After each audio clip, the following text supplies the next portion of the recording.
vonina indray teny ve ianao? Ny loha hevitsika androany dia hoe vonina ho any an-danitra.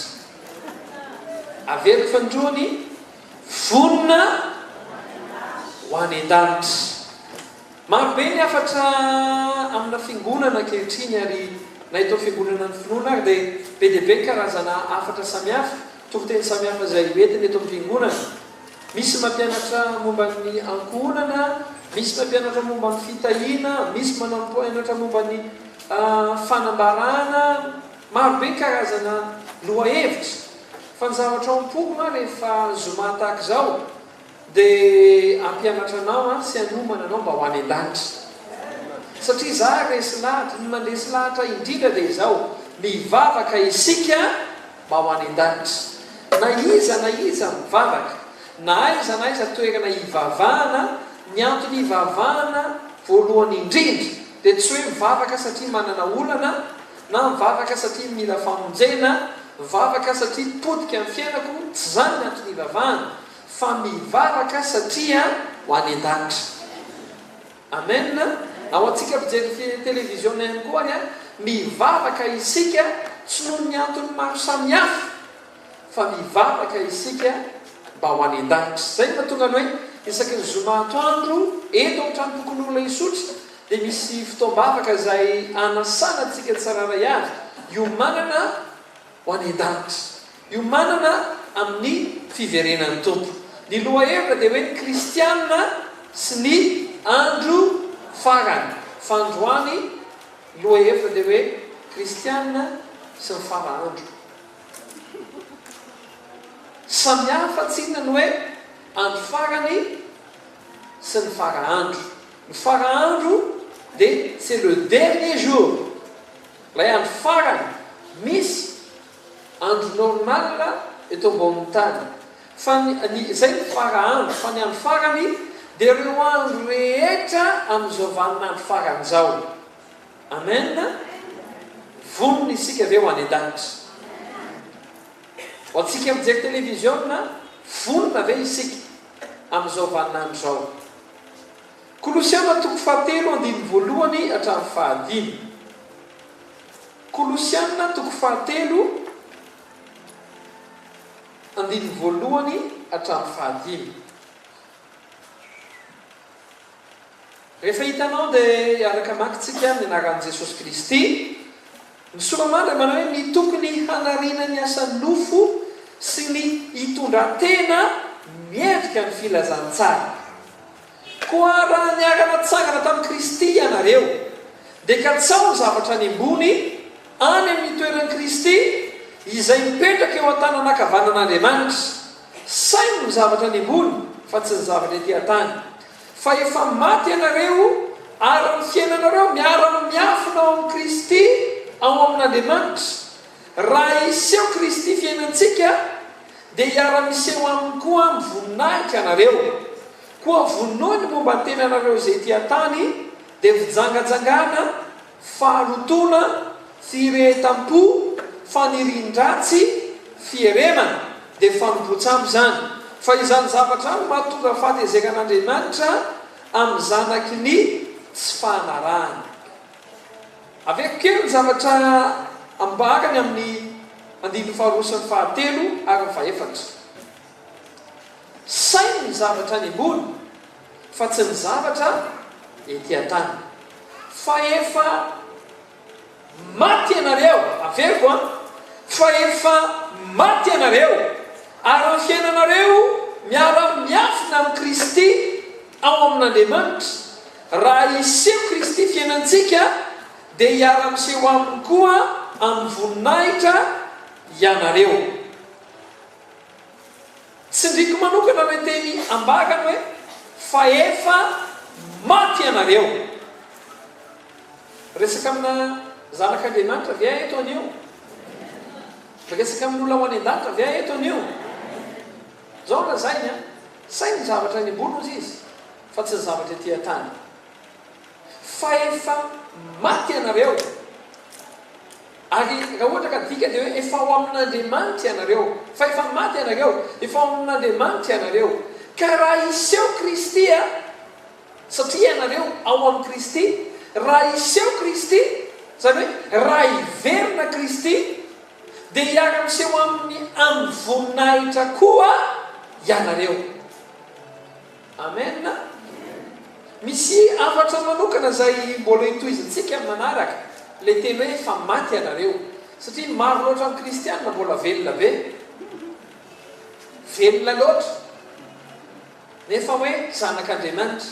Tsy misy zanak'Andriamanitra mbola velona be zany, fa marany ambara baiboly dia hoe efa maty ianareo. Probleman'ny kristianina izy velona loatra. Tena keno akaikinao hoe probleman'ny olona indraindray hoe izy velona loatra.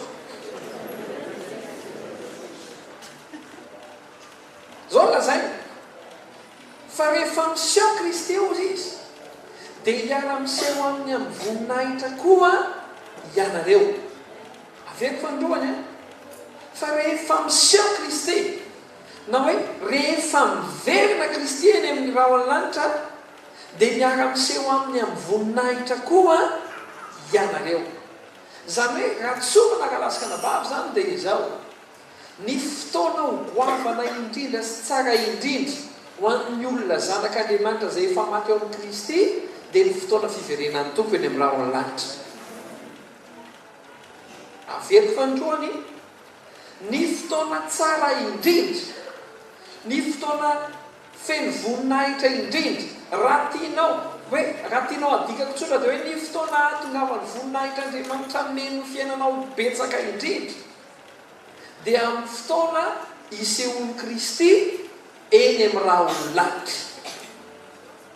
Loha hevintsika verana ihany rehefa zoma atoandro dia hoe ny Kristy sy mivanona ny farana hoe miresaka tsika fiverenan'ny tompo izay rehetrarehetra ao anatin'izay. Ka lasakana vavy ny zavatra mahagaga ankehitriny dia izao. Ny zavatra tahoran'ny olona indrindra dia ny farahandro. Ianao hoe tsy mandika zany. Ny atahoran'ny olona indrindra dia izao ny farahandro. Vao miresaka farahandro ianao dia miteny olo aza miresaka an'izany aloha ka. Rehefa tenenao aminy hoe inona daholo ny zavatra hitranga ny farahandro dia matahotra ny olona. Ny antony raha lasakana vavy dia tsotra ny antony, satria tsy vonona izy, tsy vonona ny mpino ho amin'ilay andro farany. Kanefa raha fantatry ny mpino hoe ny fotoana feno voninahitra indrindra ho azy ene dia ny fotoana hiverenan'ny tompo eny amin'ny rahona lanitra. Zay mahatonga tenin'Andriamanitra milaza hoe Maranatha, hoe avy amin'izay Andriamanitra, tongava amin'izay. Aka ohatra tsotra aminao raha ohatra ka makany an-dafy ianao, na hoe ny olona tianao indrindra makany an-dafy, fa milaza aminao tsy aminao izay hiverenana. Indrindra fa rehefa fantatrao izay izy hoe rehefa miverina iny dia hitondra tomobile vaovao 4x4 raha anay mianakavy dia hiova ny fiainanay mianakavy satria azo asa vaovao izy, tonga dia asa ambony be izy dia tonga dia tsara be ny karamany nareo nefa amin'io zany le fiainana nefa amin'io fiainana mbola tsotsotra ny nareo, fa fantatrao fotsiny hoe rehefa miverina izy dia miova tanteraka ny fiainanareo mianakavy, tonga dia lasa manana fiainana tsara be. Laza aminao tsy aminao izay hiverenana. Zany hoe fahamarina rovina ihany vao hiverina, rovina ihany vao hiverina. Ny olona anakalasakana vavy kristianina ankehitriny tompo aza mbola miverina aloha. Ka tsy zany hoe ny kristianina ankehitriny raha vao miresaka ianao kristianina mpino resahana fosy izy mipino hoe okaloha tompo, okaloha kely aloha, okaloha tompo aza mbola mody aloha. Fa manino rehefa takatry ny olona tsara hoe lay tsara lavitra ne dia tonga miaraka amin'ny fiverenan'i Kristy dia milaza aminao zaranao fa miverina i Kristy. Satria fantatrao loatra ny tombam-bidin'ilay zavatra mitranga amin'ny fiainanao rehefa miverina Kristy. Mahatonga an'ilay izy raha lasakana vavy, mahatonga ny olona milaza hoe okaloha. Ny antony dia satria nahoana? Voalohany tsy vonona izy, faharoa tsy fantany ny tombam-bidiny zany hoe Kristy miverina zany ho azy. Raha tompo ambidiny hoe tahaka ny ahoana zavatra mitranga amin'ny fiainanao raha miverina Kristy, ilaza ianao hoe maranata, ilaza ianao hoe tompo fangana ianao. Ny sasany tompo asio frelo,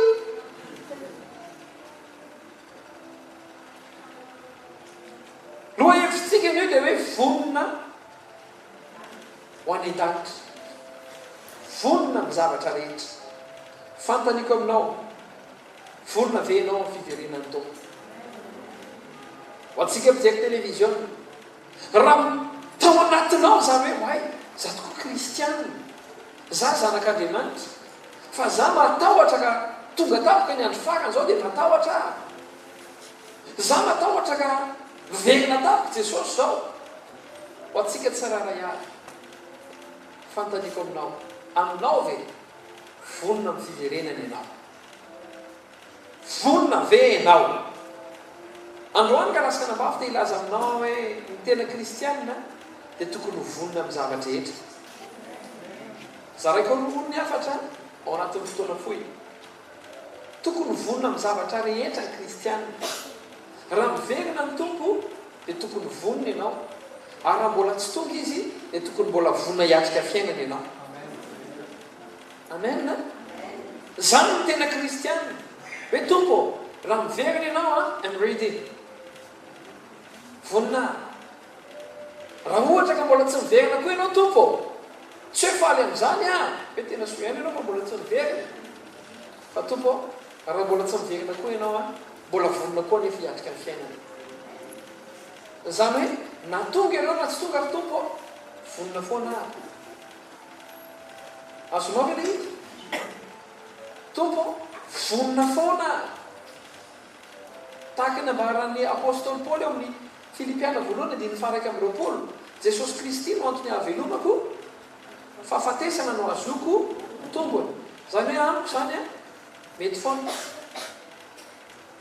Ary zany tena kristianina ka lasaka nambady, zany le tena zanak'Andriamanitra, hoe za ndray ka tonga ny tompo zanako ary, aka tsy mbola tonga koa izy tsy manina fa mety amin'ny foana fa vonina foana hiatrika. Mba tena ketra kaiky hoe vonina foana ve no niatrika hoe. Ary zany ny afatra zany ka lasaka nambavy, zany ny afatra tena ilain'ny kristianina, zany ny zavatra tena ilain'ny kristianina. Ilaina ny hoe ho tahinana ianao, ilaina ny hoe ho ambinina ianao, ahita asa ianao. Fa ny Baiboly dia milaza hoe aza misaina loatra ny zavatra ety tany, fa saino ny zavatra any ambony. Vonina ve ianao? Misy zavatra roa reto izay iarahako aminao izay vita androany vita, izay tsy vita toizantsika manaraka. Voalohany dia izao, vonina amin'ny fiverenan'ny tompo. Vonina amin'ny fiverenan'ny tompo. Ny olana amin'ny fiverenan'ny tompo ka lasaka nambavy dia izao, raha manome daty ny tompo ohatry ny examen, mandinika ka mandinika ianao mahagaga ny mpianatra. Vao manomboka ny tao am-pianarana dia efa fantatro hoe amin'ity daty ny examen. Zany ilay izy. Ny bac dia amin'ny mois de juillet, ohatra ny bac 5, 6, 7, 8 juillet. Dia zavatra mahagaga dia izao, tonga ny bac mbola misy tsy vonina ihany. Naneny akatso aga, ny examen dia amin'ny aniny telle date, fa mahagaga mbola misy tsy vonina ihany. Fa ny olana ka lasaka nambavy dia izao, ny fiverenan'ny tompo tsy misy mahalala azy. Na izy tompo hiverina tsy mahalala hoe hiverina izy, hoviana izy miverina. Maria ve ianao? Raha fantatry tompo, raha fantatry Jesosy hoe efa nitenenina hoe mivonoana ianao 15 novembre 2026. Aka laza aminao ny fanahy masina koa tsy mahalala. Fa noho ny fitiavana Andriamanitra antsika, raha fantatry ny fanahy masina, raha fantatry Kristy, efa nitenenina. Tenekeno kaikinao mila vonina amin'ilay fotoana tsy hainy hoe. Amen. Tsy miany daty précise izy hoe amin'izao vao hivonina, fa izao raha tonga androany alina ny tompo vonina. raha mbola tsy tonga koa izy vonina averiko ihany hoe vonina amin'ny fiverenany vonina koa nefa niatrika amin'ny fiainany raha mbola tsy miverina izy. Amena. Ohatry ny ahoana zany hoe vonina amin'ny fiverenany zany. Luka toko fahavalo ambin'ny folo andininy fahavalo. Luka toko fahavalo ambin'ny folo andininy fahavalo. Raha iverina ny tompo zao lazaina lazaiko aminareo fa omeny rariny faingana izy kanefa raha avy ny zanak'olona moa ahita finoana ety ambonin'ny tany va izy. Izany hoe raha iverina Jesosy hitady olona manam-pinoana izy. Amena. Tsy hoe hitady olona mivavaka amin'ny fiangonana finoana izy na hitady ny fiangonana finoana izy no alasika nabavy. Raha iverina ny tompo olona manam-pinoana ny tediavina. Izany hoe ianao zany raha ohatra ka tianao no vonina amin'ny fiverenan'ny tompo tsotra le izy asehoy amin'ny tantaram-piainanao fa olo finoana ianao. Averiko asehoy amin'ny tantaram-piainanao fa olo finoana ianao na hoe olona manam-pinoana ianao. Vao mijery ny fiainanao dia ny zavatra lazaina ty olo ty raha manam-pinoana. Ninona zavatra mitsanga amin'ny fiainany jeny eo izy fa mbola mijoro foana. Ny olona manam-pinoana zany ka lasika nabavy tsy kivy ny zavatra mandalo amin'ny fiainany. Amena. Le fiainanao isanandro mihitsy zany asehonao amin'ny tompo hoe zany le vonina vonina olona manam-pinoana. Amina zavatra kely hatramin'ny zavatra goavana zavatra andalovanao asehonao fa manam-pinoana ianao. Ny fiainanao isanandro asehonao fa manam-pinoana ianao. Rehefa misy fotoam-bavaka mamonjy tonga any am-piangonana ianao sarotra amiko ka lasika nabavy ny mieritreritra hoe olona manam-pinoana nefa misy fotoam-bavaka ny fiangonana misy azy nefa tsy tonga mivavaka izy. Hitanao fanorona le zany. Tsy hoe ny fiangonana finoana rehetra fa ho an'ny fiangonana rehetra ho antsika rehetra izay mpijery televiziona mahagaga ny olona milaza hoe za olona manam-pinoana olona mifinoana nefa tonga le fotoam-bavaka dia tsy eo akory le olona. Tena kely akaiky loatra tsy mampino tokoa hoe tena zakaka vonina ho any an-danitra dia zao za tsy hamonjy fotoam-bavaka. Tsy hitanao hoe misy zavatra tsy milahatra ve zany hoe misy fotoam-bavaka any amin'ilay fiangonanay na iza fiangonanao hoe ianao any am-piangonanay misy fotoam-bavaka sao tena izy iverina noko fa za tsy andeha hivavaka aloha fa aleo aloha andeha kely anany azonao ve le izy. Ny tompo nefa ka miverina dia mitady olona manam-pinoana izy. Ny finoana tsy hoe za manam-pinoana dia vita fa izao mila asehoanao ny finoanao, mila iainanao ny finoanao, mila iorenanao ny finoanao, mila alebiazinao ny finoanao. Amena. Iverenantsika zay efa avy eo. Iverenantsika zay aminy hoe amin'ngefa iresaka tsika ny hoe vonina niatrika amin'ny fiainana ka mbola tsy tonga izy. Fa ny voalohany indrindra tompo hitady olona manam-pinoana. Mena. Faro raha vonina ny tompo akaoatra aminao aleo tsy akaoatra fa tonga dia vakiko aminao ny ten'Andriamanitra satria mandeha ny fotoana. Apokalipsy toko fahafito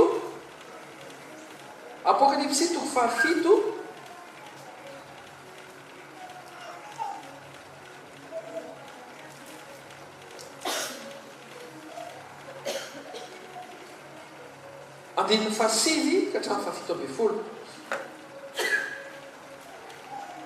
Olona ho any an-danitra sy vonina ngesantsika eto hoe tapikeo zany raha ohatra ka amin'izao seconde zao miverina ny tompo hoe zao tapiko zao tonga dia mipoaka io plafond io bra tonga dia jerena mamirapiratra be ny ambony eo milaza anao ao ianao io zao tonga dia anao halleloia so ihany efa teto am-piangonana tonga ianao ka tsy zany hoe tsika mijery télévision ka ohatra ka amin'izao fotoana izao no ianao so ihany ny tompo fa mijery télévision tongoteny ny tonga ianao fa tsy hoe so hoe tena tery amin'ny zavatra hafa ny tonga ianao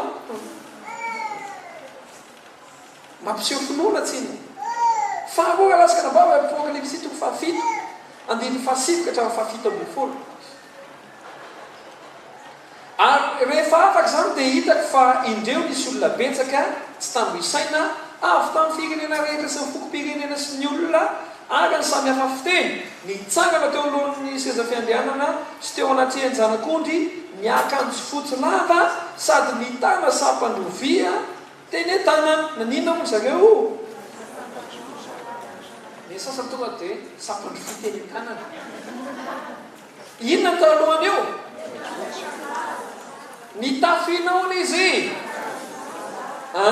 miakanjo fotsy lava sady nitana sampandrovia teny an-tanana dia niantso tamin'ny feo mahezina hoe ny famonjena eo an'Andriamantsika zay mipetraka ambony seza fiandianana so any zanak'ondry ary ny anjely rehetra nitsangana manodidina seza fiandianana mba amin'olona sy ny zava-mananana efaka dia niankohaka teo alohan'ny seza fiandianana izy ka nivavaka tamin'Andriamanitra nanao hoe amenna tsy zandry ny any zany nanao amenna fatra ny any an-danitra koa ny saotra sy ny voninahitra sy ny fahindrena sy ny fisaorana sy ny aja sy ny eka ary ny fahirezana neo an'Andriamanitsika mandrakizay amen ary ny anankiray tamin'ny olona namalika nanao tamiko hoe iza moa reo akanjo fotsy lava ary avy taiza izy fa hoy irao taminy tompoko ianao mahalala dia hoy ry tamiko ireo no avy tamin'ny famorinana lehibe ary ny akanjony nosasany sy nofotsiny tamin'ny rany zanak'ondry ary noho izany ny akanjony nosasany sy mitoetra alohan'ny seza fiandianan'Andriamanitra izy ka manompo azy andro manary le eo amin'ny tempolony ary le mipetraka ambony seza fiandianana dia ameratra ny tranonainy andrakotra azy tsy hononana angetahitsony reo ary tsy hanina azy masoandro na zay hafananak'olo fa ny zanak'ondry zay eo voan'ny seza fiandianana no mpiandy azy ka hitondra azy eo amin'ny loharanonay ary ho fafan'Andriamanitra ny ranomaso rehetra amin'ny masony mbola iverenantsika manokana manaraka fa somary foman'ny fotoana fa ny tena ambaraka rasikana-bavy dia izao ny olona voalohany vonona ny fiverenan'ny tompo dia le olona manam-pinoana satria ny tompo tady olona manam-pinoana fa ny olona faharoa rasikana-bavy zay zavatra ilaina amin'ny fiverenan'ny tompo dia ny fitafiana akanjo lava fotsy madio ozy izy sasany pastera ividy akanjo ny fitafy fotsy madio lava io ka rasikana-bavy dia midika fahamasinana ifonako fa rasikana-bavy fa ny fiangonana zay tsy mitory fahamasinana dia mampieritreritra ihany ny olona ho any an-danitra mantsy dia olona ilaina olona manam-pahamasinana amen ny fiainam-pahamasinana ka rasikana-bavy no sarobidy indrindra ho an'ny olona ho any an-danitra hainao ny olona kehitriny tsy tia zany tompoteny fiainam-pahamasinana zany tsony satria ny olona kehitriny efa amin'ny olona dia zao aleo aloha fiainanay iainanay dia zay paster fa raha vao resaka fahamasinana nena reo dia tsy aina mihitsy zay amin'ny olona fa raha rasikana-bavy raha ho any an-danitra ianao dia ny fiainanao mila voasasany ranony zanak'ondry amen ny fahamasinana tokana raha rasikana-bavy dia avy amin'ny fanamasinan'ilay zanak'ondry atsika ifonako fa rasikana-bavy fa tsy maintsy tenenina ny teny sy ny fahamarinana ny olona ho any an-danitra dia tsy variana ny fiainam-pahotana ary hainao menina mafy amin'izany ao anatsara hoy ary